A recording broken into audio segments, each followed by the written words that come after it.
this is Rumor, and I'm tired. I'll just get that out from the get-go. I've been fighting jet lag for the past week because I am back from my visit to the States, and in less than 2 weeks, I'm going to be going right back there for Christmas. I don't always go back to visit family in November, like I just did this year and last, being that it is so close to Christmas. It's a bit nutty, where I'm basically like only here for like 2 or 3 weeks of the last 8 weeks of the year. But I'm feeling in a flow right now, I have to say. I'm just really trying to embrace what this season is about, and last month was very much focusing on ancestors, giving thanks, whatever the problematic history of American Thanksgiving. I love that we do have a day for giving thanks, just giving gratitude for the graces that do enter our lives, even if it's not as frequently as we would want to see it or as obviously as we want to see it. Once you do start seeing it, then you recognize it really is everywhere, and that gets me through the tougher times. Anyway, speaking of ancestors, my November decks, I was sharing ones that I was using because I'm working with, how to use tarot with some deep ancestor work, and not just ancestors of my lineage, but also I wanted to delve into ancestors of time. And I think to an extent I'll be working with ancestors of place too. But I don't really have that much alone time when I am staying at my mom's. I did do work with my cards a bit, but to kind of get into some of the extensive readings I've wanted to, and deep journaling, and really keeping a record of that work. I just felt it wasn't the time. This was the time to work with my lineage as it's still living, and the lineage that I know that has gone before, giving reverence to my dad, and he is resting at the same cemetery as my grandparents and other relatives. And so it just was really meaningful to be just paying my respects in that way. I didn't feel like I needed to go to my tarot practice to be feeling that. And, we watched so many home movies that have recently been converted over from 8mm film reels, VHS tapes. Just, it was really special. So I wish I could report back that I had done more with the ancestral tarot work that I had been building up in November, but I did end up deciding to bring my carte postale tarot back with me. It's an extra lover's card because I chose the other option that it came with, but it's delightful vintage little backs. This just felt very ancestral to me with having, again, the vintage photos and being photographic. It made me feel very connected to actual people. And so while I didn't do the ancestor readings that I was finding in the Ancestral Tarot book, I was just sort of doing ones of my own on the fly and just sort of, invoking whatever ancestral guides might be there for me and wishing them to be present around that Thanksgiving season and what messages and guidance they would have for me at that time. And it was really lovely. I mean, I did small readings, probably 3 cards at most, but they were strong. I really resonated with them, and I did feel like I was in good company. This is the Lover's card that I chose. I love her expression. So I'm just flipping through this quickly because I've already discussed this one before and I won't be working with it this month. Although I say that, but I mean, honestly, if I want to do some ancestor readings, I probably will go back and pull this out. There's other decks that I'm using for that too. But it was just a really nice aesthetic, I felt like, for November too, just for the autumn. And then I didn't bring this actual copy with me, but I did end up buying a second copy to keep at my mom's house of the Vintage Wisdom Oracle, because it's just a beautiful aesthetic match with the carte postale. I'm sorry for the glare. I just also love this Oracle deck. This was one of my very, very first Oracle decks, and I, of course, adore the artwork. Just stunning. I love the keywords, and I love this guidebook. I love a meaty guidebook. And even though, I mean, it's relatively thin, there's chunkier guidebooks out there, but I just feel like the entries that you can get for some of these, they explain the choices of what's appearing in these collages and how it ties in with the theme, which I really appreciate. Helps me notice even more in there. And okay, so now that I'm looking at them, I mean, these entries aren't that long, but I don't know. It's quality over quantity. What is there? It's substantial to me. I never read it and not take away something really powerful. And I don't always go to the guidebook when working with my cards, but usually I do for Oracle, and especially if I love the book, because I feel like whatever I first intuit myself, which I let myself do, I give myself the space for that. But whatever message I might already be intuiting, I just feel like there's a word or phrase or just something that comes up in the guidebook entry that really enhances that in a wonderful way. So yeah. Anyways, that was the bulk of my November, was working with those two decks. And it was really nice just to have those two decks to concentrate on, which leads me into my December decks, because I'm kind of wanting to keep that focus again this month. So I've just got the one Oracle deck, Seasons of the Witch, Yule, and the Dreaming Way Tarot, and my Christmas Tarot. So Dreaming Way, I'm going to top down this, but gosh, I just know I'm going to get such bad glare with, I'm doing the ring light, and this is why I usually don't, because as if my skylight isn't bad enough, this obviously is going to add glare for the shinier cards. So let me just apologize for that in advance. I have been tarot tubing now for almost a year, and I still don't have my act together with getting proper lighting set up and so forth. But this is just a casual thing for me, folks. I mean, this is just fun. This is just me wanting to be able to talk things out, because I don't have many people in my personal life who are into this. I don't really know anyone, actually. So it's this community here that I am so, so, so, so grateful for. I give thanks. Speaking of Thanksgiving, I give thanks for all of you for being there and just hearing me out and letting me talk through all this stuff and interacting with me in the comments and telling me about your practice and your deck preferences and so forth. It really means a lot to have that connection, because like I said, it's not something that I really have in person. But anyways, getting back to the Dreaming Way Tarot. I think I last really worked with this maybe in January, February. I can't explain why, but this one gives me winter feelings. I think just cards like this, where it does seem to be set in snow, the leaves have fallen here, they're all layered up. Some beautiful knits going on in this deck. I really do love the fashion of this deck. It's probably one of my favorite things about it.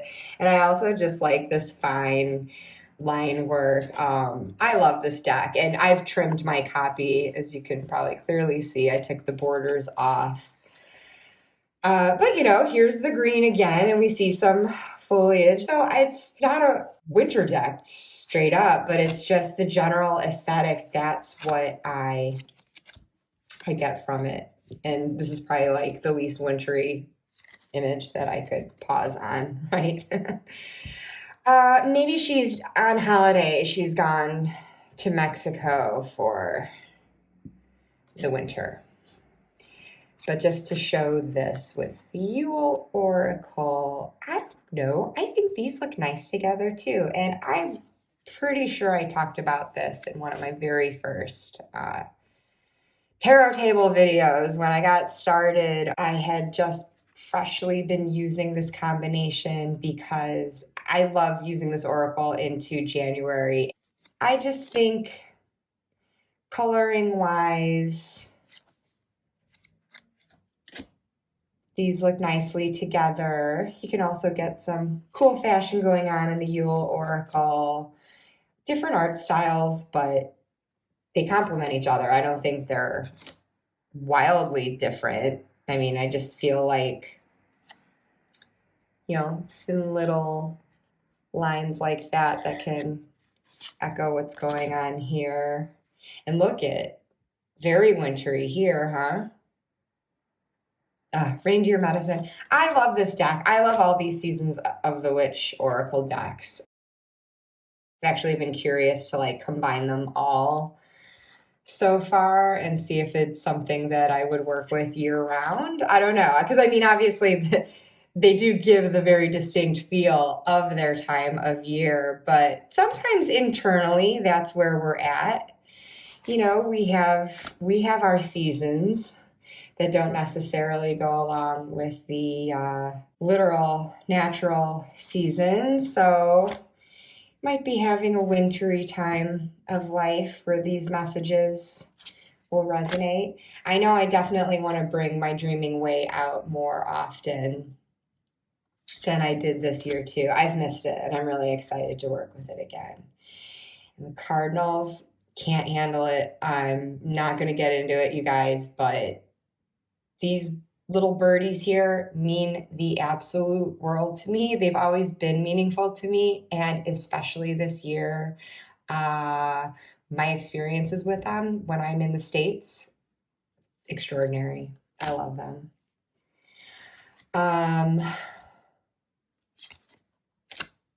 Okay, I'll elaborate on it a little bit just to say that they're known to be signs of departed loved ones, but the cardinal has always had significance in my family regardless of that, and we always looked for them.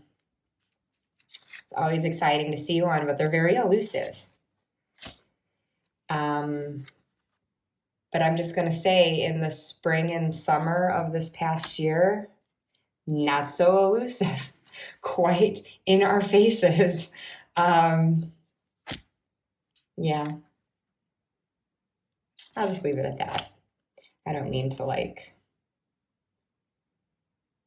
divulge all the time and get too personal if you're here for the cards. But yeah, I guess I'm just letting these cards speak for themselves. I'm not even talking about them, am I? I think just because I have talked about them before. I just think that they're great messages, and this is another guidebook that I will use. I've got my little Peggy bag here for my winter decks, like specifically Christmas decks. I'll show more of those in a second. But again, nice and meaty guidebook. You get into the actual card messages. In addition to like the keyword that appears here and like little verse of poetry there, you do get keywords in the guidebook. I think if I were to change anything about this deck, I would love to have the keywords on the cards themselves, but I think that's fine. I always grab the guidebook anyway, so I'm going to see it regardless. But yeah, you just get an ample amount of description. And there's my cardinals again. You know, you get like the frigidity and some of the harshness of winter reflected in here. But then you get to warm up by the hearth and enjoy a sweet story as well.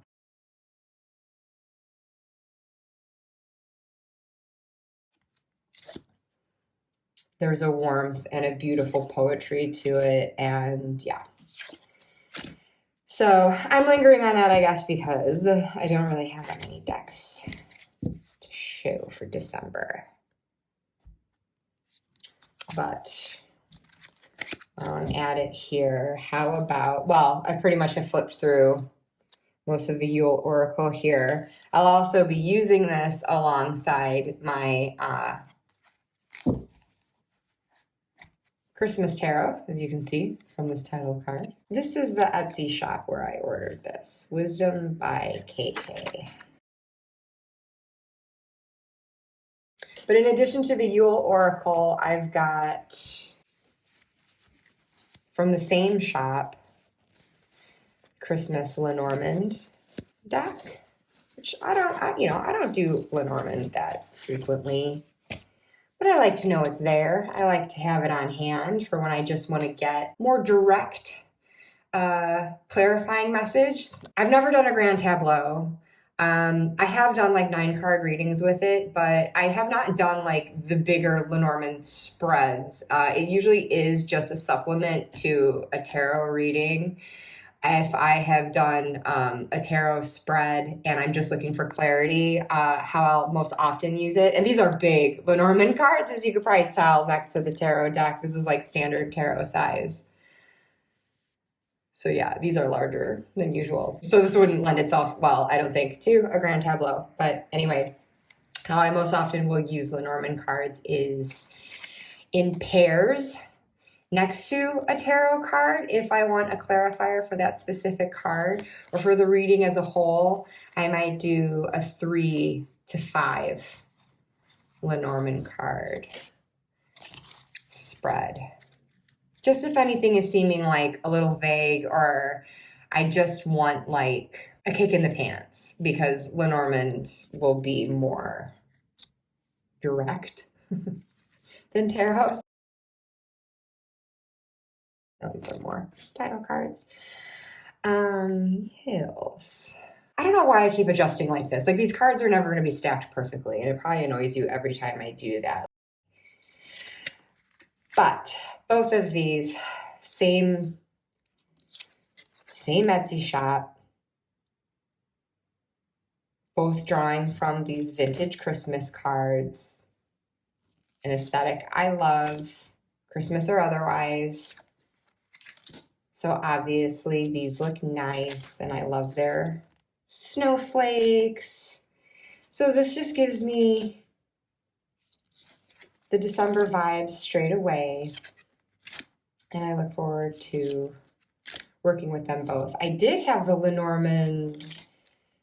I might have had this for 2 Christmases already, so I have used it before, and before I had a tarot deck. I'm getting a little repetitive with my What's in the Bag holiday edition video, but I had found these Christmas playing cards that I was using in lieu of a tarot deck, just basically drawing on the parallel associations that are there, like a 6 of hearts, just regarding it as a 6 of cups. And whether the image would reflect my tarot association or not, it would just be a fluke if it did, like sheer coincidence. But here you go. You know, it's more of this vintage Christmas. They're so cute together. So as I also mentioned in that previous video, I also don't do playing card divination very often. And this would also just be a thing for just like at a glance message. Typically just laying, sorry, this is terrible improvisation right now, but say I have a question, just kind of want a quick answer to it. I have not like committed myself to learning all of the traditional meanings that go with the playing card. I've never really used the playing card associations with Lenormand either, although decks like this do acknowledge that, if that is something that you work with. So I'm not saying I never will. I'm just sort of like, hey, one thing at a time. My pea brain can only like absorb and practice so many things at once. And so, I just try to find my focus, and I don't feel a strong pull to Lenormand. I don't feel a strong pull to playing cards. So I think if I do end up studying that more. That's going to be down the road a ways if I ever do feel compelled to do so. But for right now, I just really like using them as these like quick little clarifiers. So like I ask my question and I lay down 3 cards. Ooh, because I got all spades here. Like I would just take that as an automatic ouch. Like if I were asking a yes or no question, that would be a hard no to have 3 spades in a row. And just that I see that as being like the strongest no. And then, the clubs being a maybe, but probably not. Whereas the hearts would be the hard yes, while the diamonds are a maybe, but likely so. And then just seeing how, well, in this case, like this situation would just look kind of bleak to me. Like times are going to be tough. They have been, they are now, and they're going to be going forward.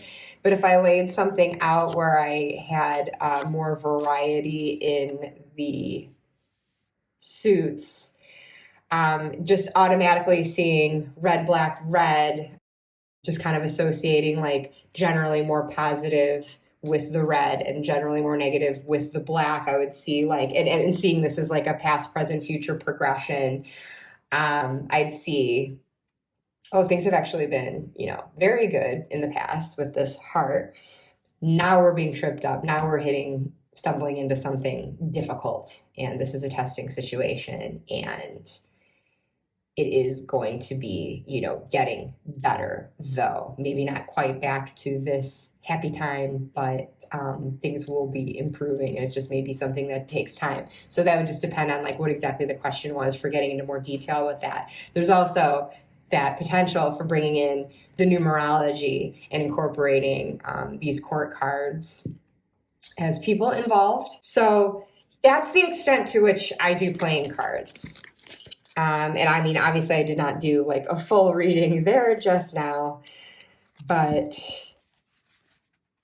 it's also just fun to have another Christmas deck to live with this little family. And I had shown how for Halloween, I've got the same thing going on. I've got my specific Halloween tarot, Lenormand, and playing card combo. So even if I'm just pulling the playing cards out to play solitaire, that's cool. That's fun. It's the holiday season. Not everything is fun about it, but gotta find the light where you can. And I like being a little playful this time of year. So there's something about the playing card decks that also just remind me like I can just play games. I can just be a kid. Speaking of, how cute. Mountain, that's one of the more pleasant mountain images I've seen. They're having fun. Not such a scary obstacle, I guess. Oh, gosh, you guys, I know I'm being so sloppy about this in general. Can you tell? I don't feel like completely scatterbrained. I actually think I'm okay. I'm not as scatterbrained as usual at the moment. I'm just tired. My sleep schedule has just been off. Why can't I organize this? Okay, here we go. Yeah, my sleep has just been off. So I'm just like out of it.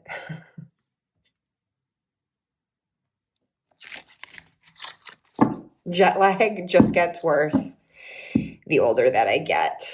I'm going to nurture myself with a sip of coffee. I've got my hermit cup today.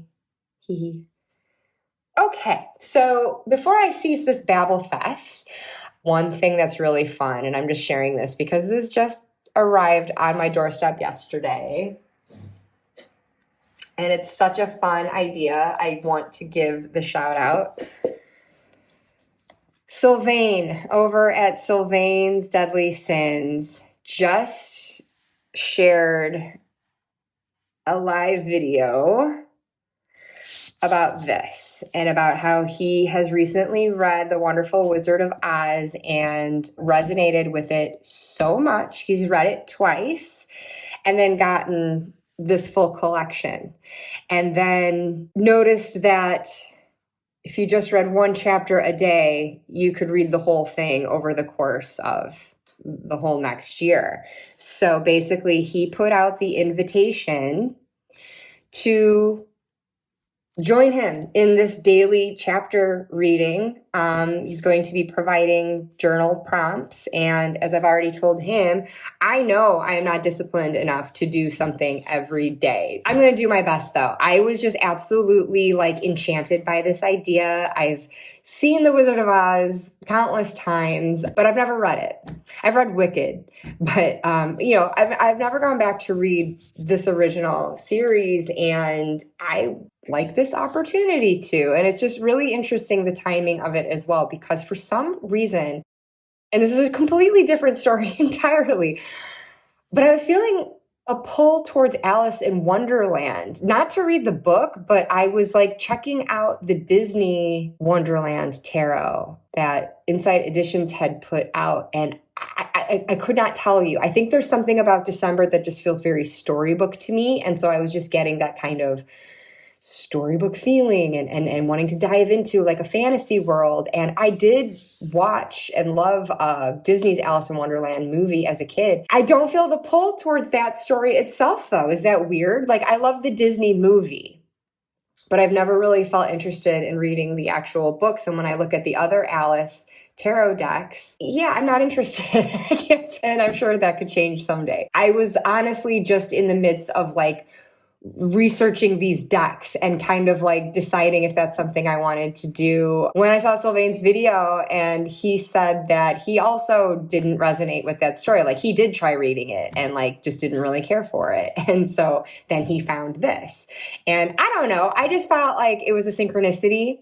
There's something about me wanting to like dive down a rabbit hole of some sort. And so, I mean, Dorothy does that herself in venturing into that land of Oz. So I'm feeling like I'm going to get that same experience of just like delving into a completely surreal and weird world, something that could just captivate my imagination and take me somewhere else. I don't know why I am having this feeling of like just jumping down a rabbit hole. I think it's maybe just with the year end and going into a new year, and just sort of, I don't want to leave the world I'm in.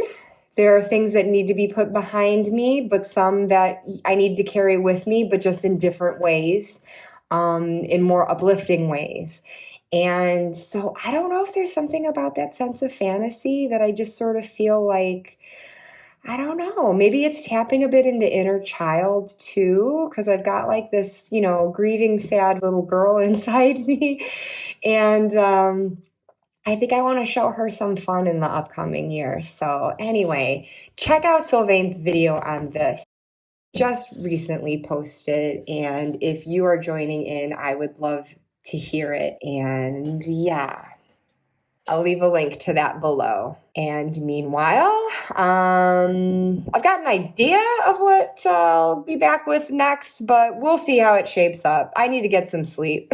So I will leave you at that. I hope that you are all embarking on a mostly festive and joyous holiday season. I do understand, though, that is not always possible. Wherever this time of year finds you, I hope that you're doing well and you're staying uplifted yourselves, and that your practice can be assisting you along that. I know it is for me. So though I had such a weird hodgepodge to share today, I did not do it in the most organized manner. If you did join me today, thank you so, so much. I really appreciate it. And I'll be back soon, lovelies. Bye.